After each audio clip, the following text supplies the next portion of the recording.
6월 30일 오늘의 말씀은 역대상 29장 20절에서 30절입니다.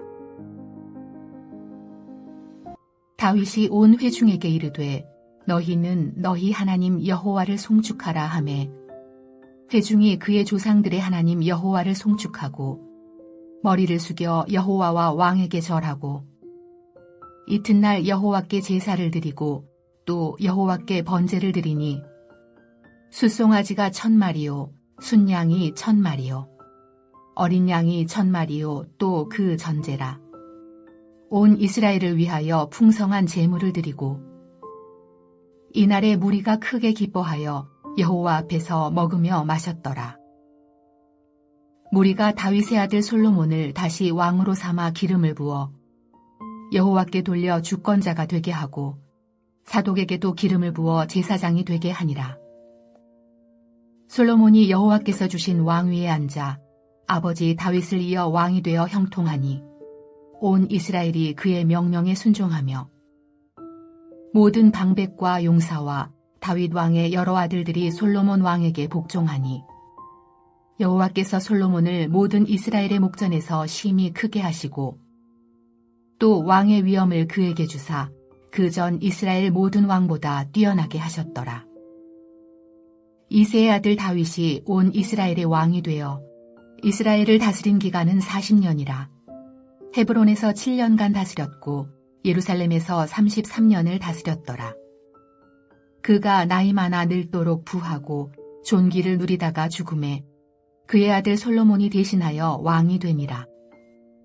다윗 왕의 행적은 처음부터 끝까지 선견자 사무엘의 글과 선지자 나단의 글과 선견자 갓의 글에 다 기록되고 또 그의 왕된 일과 그의 권세와 그와 이스라엘과 온 세상 모든 나라의 지난 날의 역사가 다 기록되어 있느니라.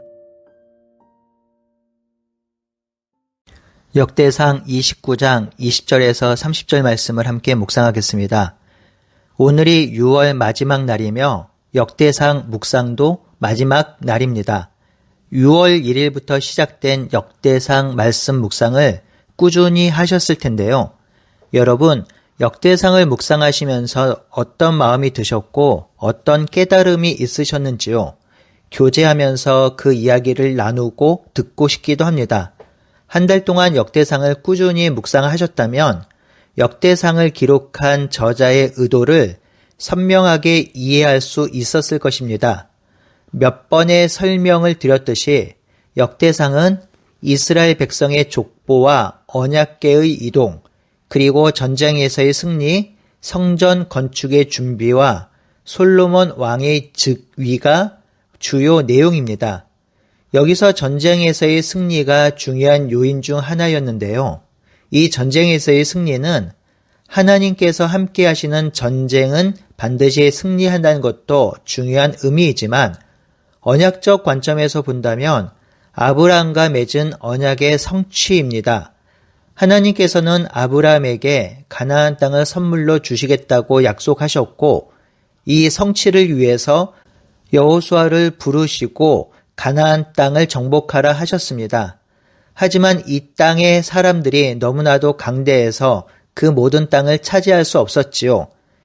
그때 차지하지 못하고 정복하지 못한 땅의 대부분은 다윗이 차지하고 정복하였습니다.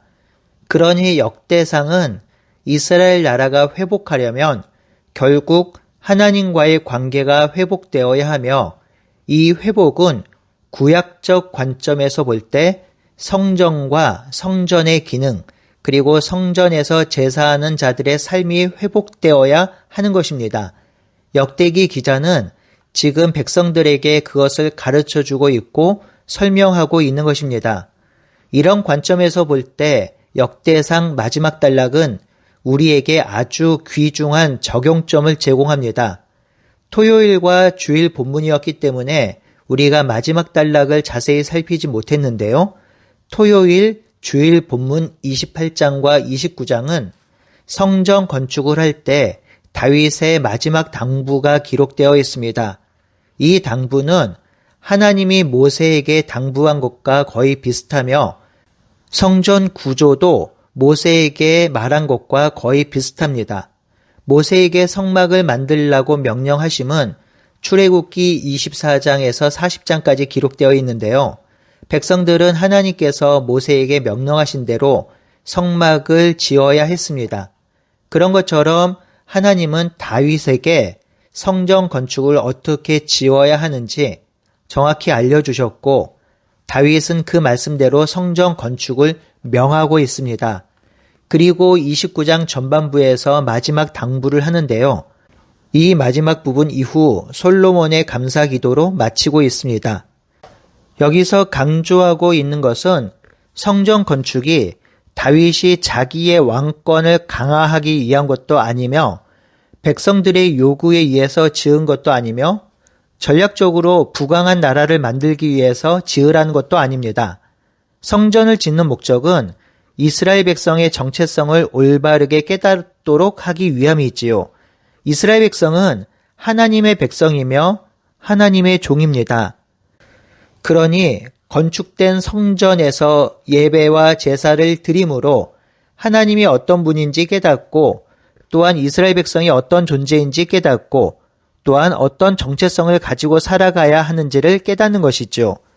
그러므로 성전에서 진실한 제사를 드림으로 하나님 나라 백성으로, 또한 율법을 준수하는 백성으로 하나님을 사랑하고 이웃을 사랑하는 백성으로 서게 되는 것입니다. 그러므로 역대기 저자는 포로에서 귀환한 백성들이 가장 먼저 시급하게 해야 할 것은 성전을 재건하고 성전의 온전한 기능을 회복하는 것이 급선무임을 강조하고 있는 것이지요. 그럴 때 비로소 하나님 나라 백성으로, 하나님의 언약을 지키는 백성으로 살아가게 된다는 것이지요. 이제 오늘 본문 마지막을 살펴보겠습니다. 오늘 본문은 두 단락으로 나눌 수 있습니다. 첫째 단락은 20절에서 25절로 성전 건축의 준비와 솔로몬의 즉위식 장면이며, 둘째 단락 26절에서 30절은 다윗 통치의 마지막을 기록하고 있습니다. 첫째 단락 20절에서 25절을 살펴보겠습니다. 솔로몬은 온 회중에게 너희 하나님 여호와를 송축하라고 합니다. 그러자 회중이 여호와를 송축하며 머리를 숙여 왕께 절하고 다음 날 여호와께 제사를 드리고 또 번제를 드렸습니다. 이때 드린 제물이 수송아지가 1000마리, 순양이 1000마리, 어린 양이 1000마리였습니다. 이 제물을 드리면서 이스라엘 백성은 기뻐하며 여호와 앞에서 먹으며 마셨습니다. 이는 성전 건축의 의미를 정확히 드러냅니다. 성전 건축은 단순한 건축물을 만드는 것이 아니라 하나님 나라 백성의 정체성을 재확립하는 것이죠. 하나님과의 관계가 회복된 백성들은 하나님을 송축하고 제사를 드리며 백성과 백성 사이에 교제하는 참된 기쁨을 누리는 것입니다. 성도 여러분, 우리도 그러하지요. 우리의 일상이 바쁘고 정신없이 한 주와 한 달을 살아갈 때, 그래서 하나님께 예배하지 못하고 성령 하나님과 교제하지 못한다면 우리의 영적 삶은 황무해지고, 그렇게 되면 우리는 우리의 삶의 의미와 우리의 정체성을 잃어버려 하나님과 함께함으로 누리는 은혜와 축복을 놓치게 됩니다. 이렇게 살아갈 때 삶이 외롭고 공허해지는 것이지요. 세상에서 누리는 기쁨과 즐거움을 아무리 많이 누려도 하나님과의 교제가 단절된 삶은 참된 안식과 기쁨을 빼앗아 갑니다. 다윗은 솔로몬을 왕으로 삼아서 기름을 부어 여호와께 돌려 주권자가 되게 하며 사독에게도 기름을 부어 제사장이 되게 하였습니다. 솔로몬은 다윗에 이어 왕이 되어 형통하였고 온 이스라엘 백성은 그의 명령에 순종하였습니다. 이렇게 하자 하나님은 솔로몬을 모든 이스라엘 백성 목전에서 심히 기쁘게 하셨고 왕의 위엄을 주심으로 그전 이스라엘 모든 왕보다 뛰어나게 하셨다고 기록합니다. 포로기 이스라엘 백성은 솔로몬이 얼마나 위대하고 지혜로운 왕인지 알고 있었습니다. 역대기 저자는 솔로몬이 이런 왕이 되는 것은 바로 하나님께서 왕의 위엄을 주셨기 때문임을 강조하고 있습니다. 아무리 지혜 있는 솔로몬, 아무리 지략 있고 아무리 강대한 솔로몬이라 하더라도 하나님이 솔로몬을 뛰어나게 하지 않았으면 솔로몬은 그런 왕의 사명을 감당할 수 없었습니다. 솔로몬이 솔로몬 될 수 있었던 이유는 하나님이 함께 하셨기 때문입니다. 후에 솔로몬이 나라를 잘못 다스린 이유도 하나님께서 솔로몬을 떠나셨기 때문입니다. 물론 하나님이 떠난 것은 솔로몬이 하나님을 떠났기 때문입니다.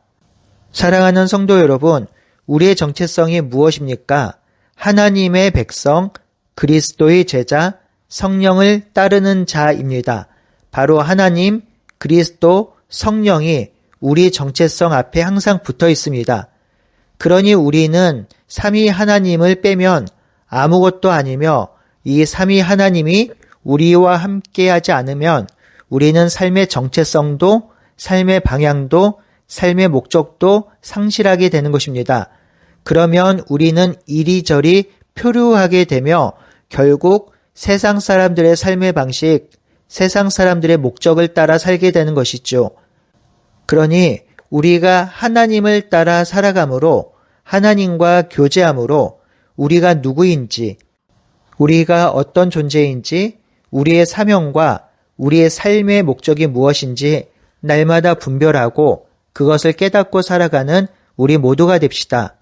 두 번째이자 마지막 단락 26절에서 30절은 다윗의 통치의 결론이자 종결부입니다. 이새의 아들 다윗은 온 이스라엘의 왕이 되어 40년을 다스렸는데 헤브론에서 7년, 예루살렘에서 33년을 다스렸습니다. 28절은 다윗이 얼마나 큰 축복을 누렸는지 기록하고 있는데요. 구약적 관점에서 말씀드리겠습니다. 구약에서 장수와 부귀와 영광과 자식은 하나님이 주신 축복으로 여겼습니다. 이 축복이 28절에 모두 기록되어 있습니다. 다윗은 나이가 많아 죽었고 부귀와 존귀를 누렸다고 기록하지요. 그리고 죽은 후에 그의 아들 솔로몬이 왕이 되었다고 기록합니다. 다윗은 부와 명예와 존귀와 장수와 자식의 복을 누린 왕이며 이런 놀라운 축복을 누린 것은 하나님과 동행하였기 때문임을 강조하고 있습니다. 이렇게 하나님은 다윗을 칭찬하시고 백성들도 다윗을 위대한 왕으로 여기고 있는데요. 그렇다면 다윗의 행적 중에 가장 위대하고 칭찬받을 만한 행적이 무엇일까요? 그것은 하나님에 대한 신앙의 계승입니다. 다윗은 솔로몬에게 성전 건축이라는 사명을 부여하고 그 성전 건축을 위한 모든 준비를 갖추어 주었습니다. 이는 다윗이 이스라엘 왕으로 살아갈 때 성전 건축이 얼마나 중요한 것인지 알려주는 것이며 성전 건축이 왜 중요한지 깨닫게 한 것입니다. 다윗이 솔로몬에게 물려준 것이 바로 이러한 신앙이었습니다. 하나님 나라 백성으로서의 왕의 사명이었습니다. 하나님 나라의 왕이 무엇을 해야 하며 무엇으로 나라를 다스려야 하는지 다윗은 솔로몬에게 전수한 것입니다. 우리도 그러한 것입니다. 역대상을 마무리하면서 가장 중요하게 적용하며 마음에 새겨야 하는 것은 성전 건축의 의미이며 그 신앙을 다음 세대에 전수하는 것입니다. 성전 건축의 의미는 반복해서 설명하였기 때문에 그 의미를 충분히 알고 계실 것입니다. 또 하나 중요한 것은 복음의 전수이지요. 사실 우리가 복음을 전수한다고 자녀들이 모두 복음을 듣고 복음대로 사는 것은 아니지요. 하지만 우리의 생각과 삶이 이 복음 전수가 중요하다는 것을 깨닫고 사는 것과 그렇지 않은 것은 전혀 다릅니다. 우리도 우리 세대 그리고 하나님을 알지 못하는 세대에 하나님 나라 복음을 전수하며 살아갑시다. 또한 하나님이 우리에게 주신 신앙을 굳건히 붙들고 하나님과의 관계를 올바로 맺고 그 관계 속에서 성도를 사랑하며 이웃을 사랑하며 세상을 사랑하는 우리 모두가 되길 바라고 소원합니다. 함께 기도하겠습니다. 하나님, 역대기 기자가 이스라엘 백성들에게 무엇이 그토록 중요한지 알려주고 깨닫게 하였습니다. 성전 건축을 통해서 하나님과의 관계가 중요함을 알려주었고 또한 다음 세대에게 신앙을 전수하는 것이 중요하다는 것을 깨닫게 하였습니다. 우리도 이 사실을 깨달아 우리의 신앙을 점검하며 하나님과의 관계가 올바로 되어 있는지 돌아볼 수 있도록 인도하여 주시옵소서. 또한 우리가 믿고 있는 이 믿음, 신앙이 다음 세대에 그리고 하나님을 알지 못하는 세대에 전수되고 전파되고 있는지 돌아볼 수 있도록 인도하여 주시고 그 복음 전수와 전파를 위해서 살아갈 수 있는 우리가 될 수 있도록 인도하여 주시옵소서. 예수님의 이름으로 기도드립니다. 아멘.